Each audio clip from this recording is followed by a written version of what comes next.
পুরুষের সাথে নারীর বিয়ে খুবই স্বাভাবিক, তবে কখনো কি শুনেছেন একজন নারীর সাথে আরেকজন নারীর বিয়ে? কি অবাক হচ্ছেন? অবাক হলেও সত্যি, এমনটাই ঘটেছে বাগেরহাটের মোংলায়। সেই নারী বলছে বউকে না পেলে বাঁচবে না তিনি। বিস্তারিত থাকছে ডেস্ক রিপোর্টে।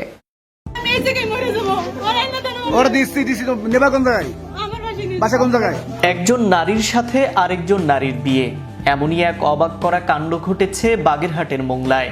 এখন মহিলা হাজির তার বউকে নিতে।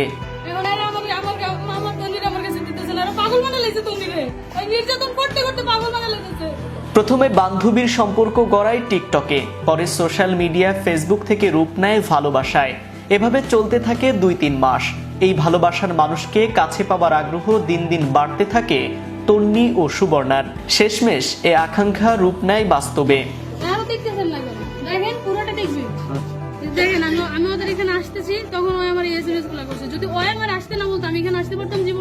অবাক করা বিষয় হলো, একজন নারী জেনে শুনেই অন্য একজন নারীকে বিয়ে করেছে, আর তারপর সেই বউকে নিতে এবার ঢাকা থেকে ছুটে এসেছে বাগেরহাটের মোংলায়।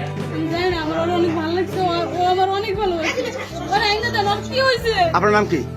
12 এপ্রিল শুক্রবার ঢাকার নারায়ণগঞ্জ থেকে গোপালগঞ্জের বড়দিয়া এলাকায় মোহাম্মদ রবি শেখের মেয়ে সুবর্ণা প্রেমের টানে মোংলার রহমান শেখের মেয়ে তন্নির কাছে ছুটে আসে। একটি রাতও কাটে একসাথে তাদের। আপনার নাম কি? আপনার নাম কি? 13 এপ্রিল শনিবার সুবর্ণার সাথে কথা হলে তিনি বলেন, আমাদের টিকটকের মাধ্যমে সম্পর্ক হয়। আমরা কোরআনকে সাক্ষী রেখে বিবাহ করেছি। আমি এখন আমার বউকে নিয়ে যেতে এসেছি। আমি ওকে ছাড়া বাঁচবো না। কোরআন শিখে তাই এই জায়গায় মোংলা এসে কয়দিন? কালকে রাত্রে ছিলা কোন জায়গায়?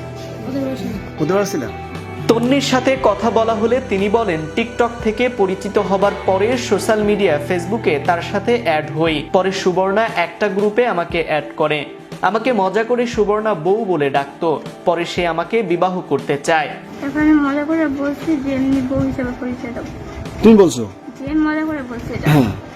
হ্যাঁ, তারপরে সে আমাকে অ্যাড করে ওইখানে অ্যাড করবে। আমরা কিছুদিন কথা বলি, কথা বলতে বলতে আমাকে বলছে আমাকে বিয়ে করবে।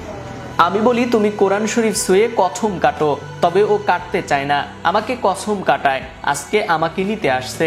আমি বলছি আচ্ছা ঠিক আছে, এগুলো বলতে বলতে তারপরে আমরা একবারে কোরআন শরীফ নিয়ে কসম কাটি। ও কোরআন শরীফ নিতে চায় না। আমি বলি কোরআন শরীফ নেওয়া নিতে চায় না, আমাকে দিয়ে কোরআন শরীফ কসম কাটিয়েছে। সুবর্ণার মা পারভিন বেগম জানান, আমাদের চেয়ারম্যানের সাথে কথা বলে আমার মেয়েকে নিয়ে আসব, আমাদের একটু সময় দেন। এ বিষয়ে মোংলা থানার ভারপ্রাপ্ত কর্মকর্তা AKM আজিজুল ইসলাম বলেন, এটা বিবাহের কোনো বিষয় নয়। তারা দুজনই টিকটক করে, তারা দুজনই বান্ধবী। সুবর্ণা এখন পুলিশের হেফাজতে আছে। তার বাবা মা আসলে তাদের কাছে দিয়ে দেয়া হবে।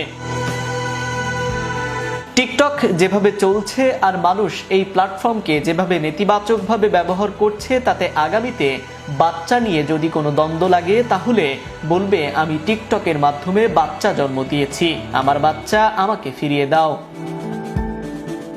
নাইম আহমেদ, চ্যানেল ইউরোপ, বিনোদন ডেস্ক।